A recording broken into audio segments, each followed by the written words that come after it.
Ça y est, on est live. Bon jeudi après-midi, j'espère que vous allez bien.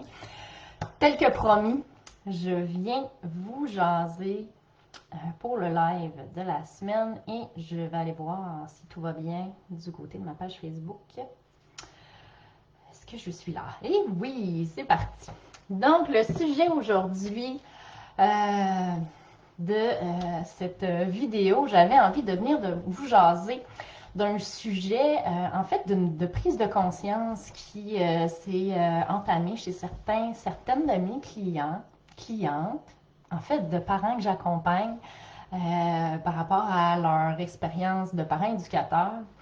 C'est de s'apercevoir qu'il y a une différence entre l'école à la maison, tel que nous l'avons vécu pas mal tous en confinement. En fait, la majorité des gens qui l'ont vécu en confinement, sauf ceux qui faisaient déjà l'école maison au départ dans la dernière année, en 2020, début 2020.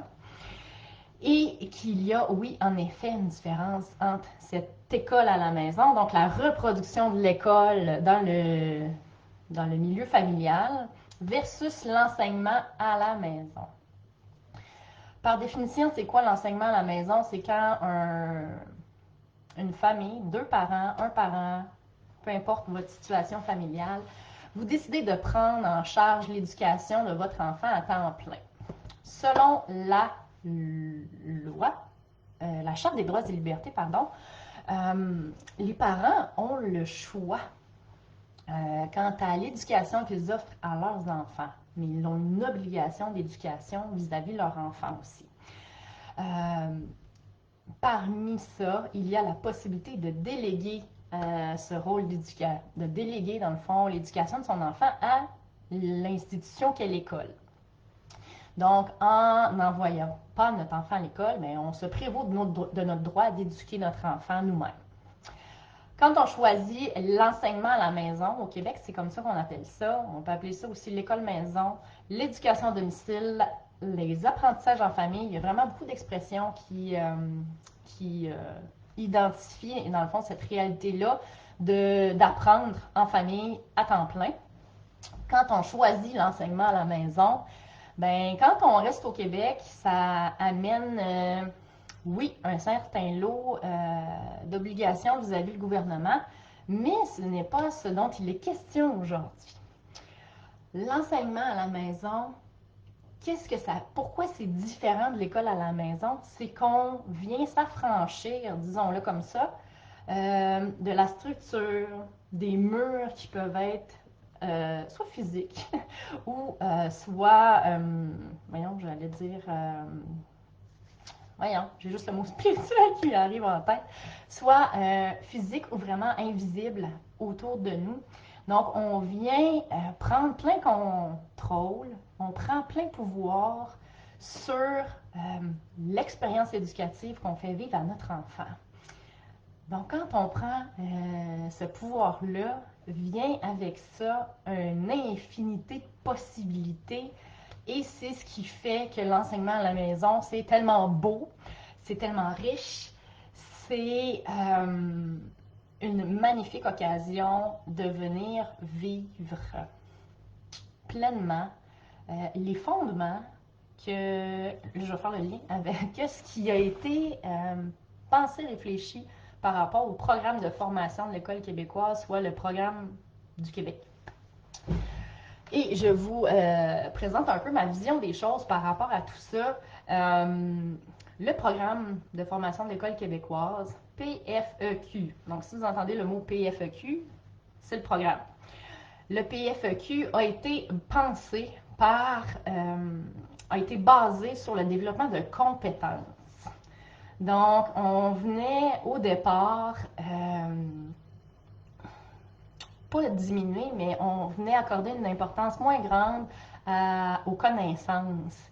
Le programme d'avant que nous, on a vécu, c'était surtout tel objectif 1.3, là, il faut qu'il sache faire ça. Il faut qu'il sache ses parties de son corps. Il faut qu'il sache compter jusqu'à 100. Tandis que là, par un développement de compétences, on est venu mettre on est venu mettre ça en contexte, dans le fond. On est venu mettre en contexte les connaissances, les habiletés, les stratégies qu'on utilise pour éventuellement avoir un certain niveau de compétence pour vivre une vie épanouie dans la structure de la société, dans le fond. Ça nous demande de développer différentes choses, d'être capable de lire, d'écrire, de communiquer. Oui en français, oui en anglais, oui à l'aide des langages mathématiques, oui à l'aide du jargon scientifique, à l'aide de certains termes qu'on utilise aussi dans le domaine de l'univers social. Donc, en faisant l'enseignement à la maison, on est capable de venir tout rassembler ça ensemble. C'est vraiment quelque chose qui est vraiment intéressant de voir que tout est interrelié. Là, il y a plein de gens qui disent tout est dans tout là, dans la vie. Là. Ben, c'est vrai. C'est vrai, puis surtout quand on commence à s'ouvrir à, par exemple, votre enfant aime dessiner. Tiens. Puis là, il part ou elle part, là, je risque d'utiliser le masculin juste par tir, part avec, parce que j'ai 4 gars déjà partant, et commence à s'inventer une histoire, à rajouter plein de personnages, puis tranquillement, pas vite, il va, ce dessin-là, c'est telle personne, il fait ci, il fait ça, il est en train de faire telle affaire. Puis là, c'est comme si une histoire se dessinait. Mais peut-être qu'éventuellement, cette histoire-là, on va pouvoir venir la mettre en mots. Donc, on va pouvoir venir travailler l'écriture. On va pouvoir peut-être enregistrer notre histoire. Donc, on va venir travailler la lecture. Puis, ça va nous permettre aussi de communiquer quand on la lit à haute voix. Donc, ici, on est parti d'une passion du dessin. Puis là, ça s'est ouvert à plus grand.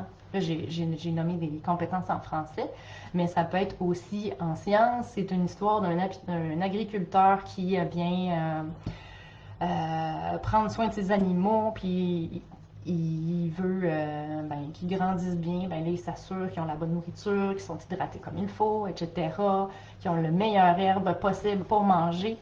Et donc là, ça va venir toucher aussi aux sciences. Donc, on part de la passion, de l'intérêt du moment de notre enfant, puis on vient ouvrir à tous ces domaines-là que normalement, on a tendance à mettre en silo. Et là, ils viennent prendre tout leur sens dans le développement de ce domaine-là qui devient général, dans le fond. Et ça vient prendre tout son sens parce que ça vient chercher plusieurs compétences autour d'un sujet, d'un thème, d'un projet. Donc, pour moi, l'école à la maison, ça peut être la même chose selon les enseignants-enseignantes qu'on a, mais l'enseignement à la maison est pour moi le fait de prendre justement le pouvoir, comme parent, premièrement, de se faire confiance, que oui, on est capable de soutenir les apprentissages de notre enfant à temps plein, de voir à quels endroits nous, on peut être soutenus pour essayer de voir justement toutes ces belles expériences d'apprentissage-là qu'on est capable de voir au travers de nos activités quotidiennes, puis au travers de l'expérience des passions de nos enfants.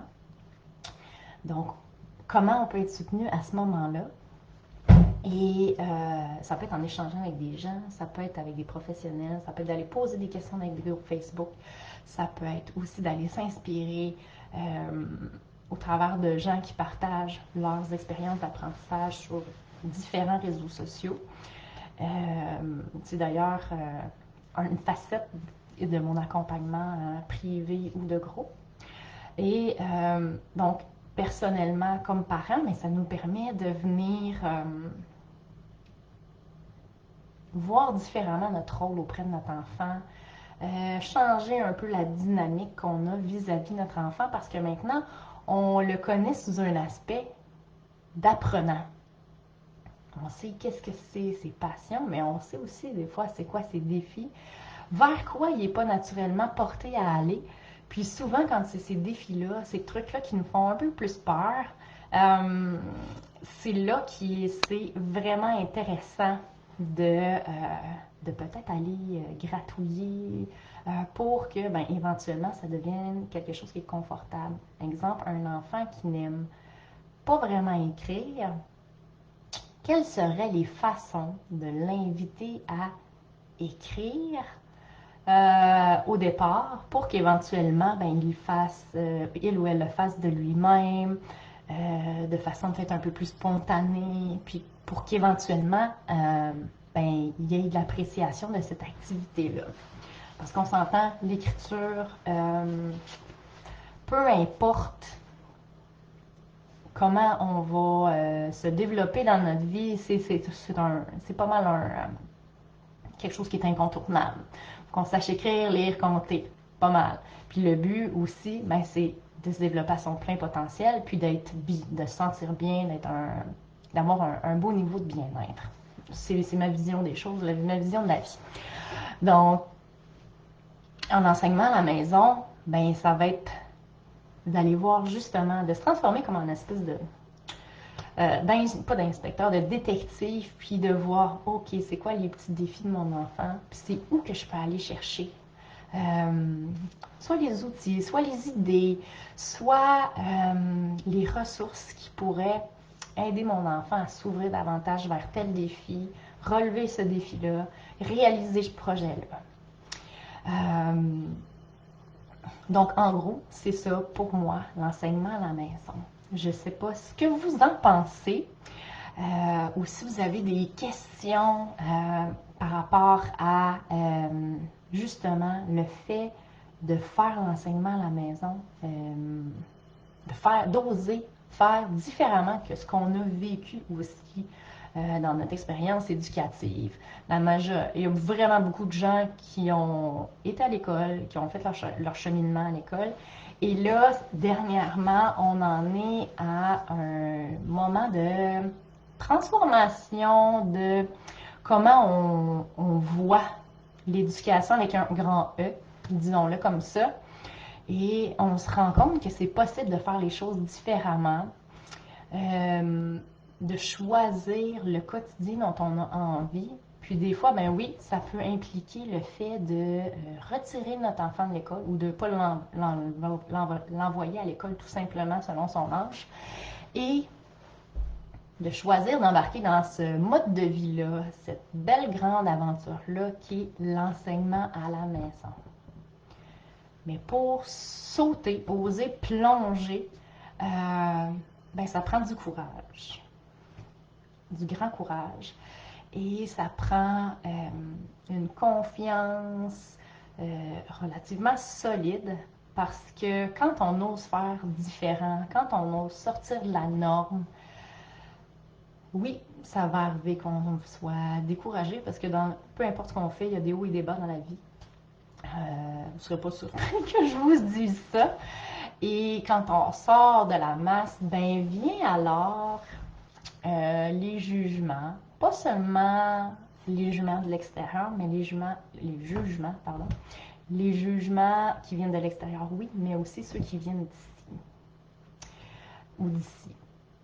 Donc l'ego qui embarque, qui remet les choses en question, qui nous dit que bon, ben qui tu es pour faire ça? Tu as juste un secondaire 5, puis là tu veux enseigner, ou tu es décrocheur, puis tu veux enseigner à ton enfant à temps plein. La réponse que j'aurais à dire à cette voix, ce serait pourquoi pas. Si ton cœur ici le sait que c'est la bonne chose, go, vas-y.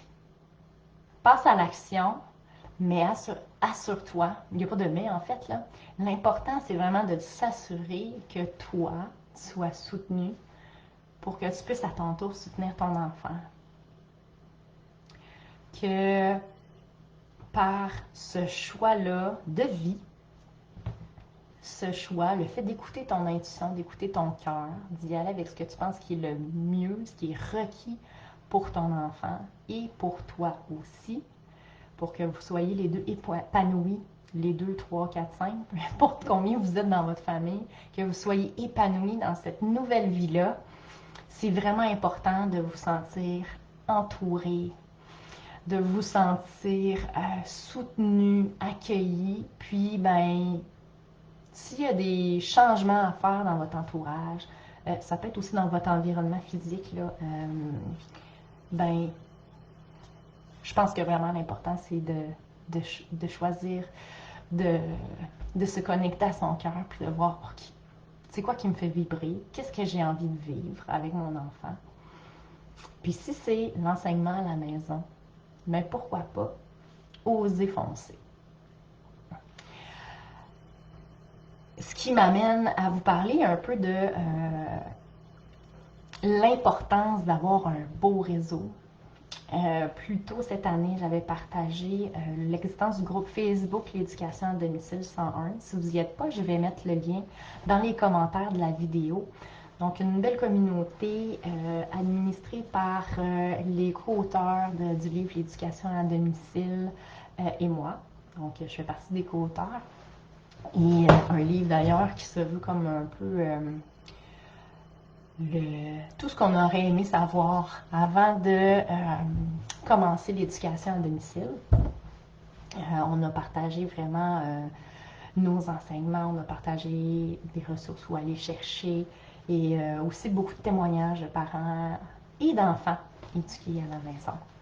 Et voilà, donc ce groupe Facebook-là est déjà un bel endroit où aller poser des questions, échanger des ressources et venir connecter peut-être avec des gens de votre région parce qu'on s'entend que souvent, ben, on est des êtres humains, on est des êtres sociaux. Puis, ben, souvent connecter avec les gens, ça nous aide vraiment à garder en tête notre... toujours à échanger avec des gens qui ont une mentalité semblable aux nôtres. Puis ça nous fait sentir moins extraterrestres, disons-le comme ça. Puis ça permet de taire un peu cet ego-là qui nous dit qu'on n'a pas rapport, mais que ton cœur le sait que oui, vas-y, c'est possible, fais-le. Et aussi, si jamais vous avez peut-être besoin, vous sentez que vous avez besoin de plus qu'une communauté, mais vraiment d'un soutien qui est plus régulier dans le fond, que vous sautez dans le vide, puis là, vous ne savez vraiment pas par où commencer. Oui, ça vous savez à peu près les étapes pour venir, pour les comptes, là, par rapport aux comptes que vous avez à rendre au gouvernement. Mais ils sont tellement dans le jus que vous avez une personne ressource, mais ça se peut que si vous commencez maintenant, vous n'ayez pas de nouvelles d'elle pendant une couple de mois. Donc, en attendant, qu'est-ce que vous faites?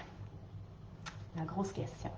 Sachez que vous n'êtes pas seul et qu'il y a beaucoup de professionnels, beaucoup. Il y a des professionnels qui sont là pour vous aider aussi. Je fais partie de ceux-là. J'offre un service d'accompagnement privé. Donc, jusqu'à la fin de l'année, dans le fond, au départ, il était de 6 mois, là, il est rendu de 5 mois jusqu'en juin. Et cet accompagnement-là va nous permettre, premièrement, de se connaître davantage, de se faire à cette nouvelle réalité-là, qu'est l'enseignement à la maison, de vivre toutes les premières étapes ensemble. Donc, vous n'êtes pas seul, vous êtes accompagné, je réponds à toutes vos questions. Il n'y a pas de questions niaiseuses. Je vous partage des ressources selon les intérêts, les passions de votre enfant pour que vous veniez à vous faire votre propre banque de ressources. Banque, oui, de ressources, mais d'idées, de quoi faire avec, comment faire pour soutenir les apprentissages de votre enfant. Pour que ça vienne de lui, de elle, et que ce soit vraiment des apprentissages qui sont plus significatifs que dans imposer. Oui, vous pouvez utiliser des cahiers d'activités sans problème, mais des fois, quand on va aller approfondir, c'est toujours intéressant de connaître certaines ressources pour où aller piger en quelque part, puis voir peut-être d'un autre point de vue ou d'une autre perspective ce qu'on désire apprendre. Exemple, faire des additions, c'est bien le fun, mais il y a plein de façons d'apprendre les additions, par la manipulation, par le dessin, en bougeant. Donc, c'est plein de trucs que Si vous sentez que vous n'avez pas vous aimeriez développer votre créativité par rapport à tout ça, bien, je suis là pour vous accompagner tout au long du processus. Et en plus, lorsque vous vous faites appel à mon service d'accompagnement privé, toute la création, le remplissage de paperasse, on fait ça ensemble. Et à la fin, en mai, ben, je fais avec vous l'évaluation de la progression des apprentissages. C'est un service que j'offre, le service d'évaluation de la progression des apprentissages de fin d'année. Et c'est inclus aussi dans l'accompagnement privé, là, sans problème. En fait, et voilà, puis même après l'évaluation, on se fait un petit wrap-up, puis on regarde, OK, comment on s'enligne, est-ce qu'on continue cette année, en septembre, si on continue, qu'est-ce qu'on pourrait faire dans notre projet d'apprentissage, comment on le modifie, quelles ressources on aimerait aller chercher. Donc, un beau wrap-up pour se préparer pour l'année qui vient, si jamais vous continuez en enseignement à la maison encore l'an prochain. Donc, c'est tout pour moi, pour aujourd'hui.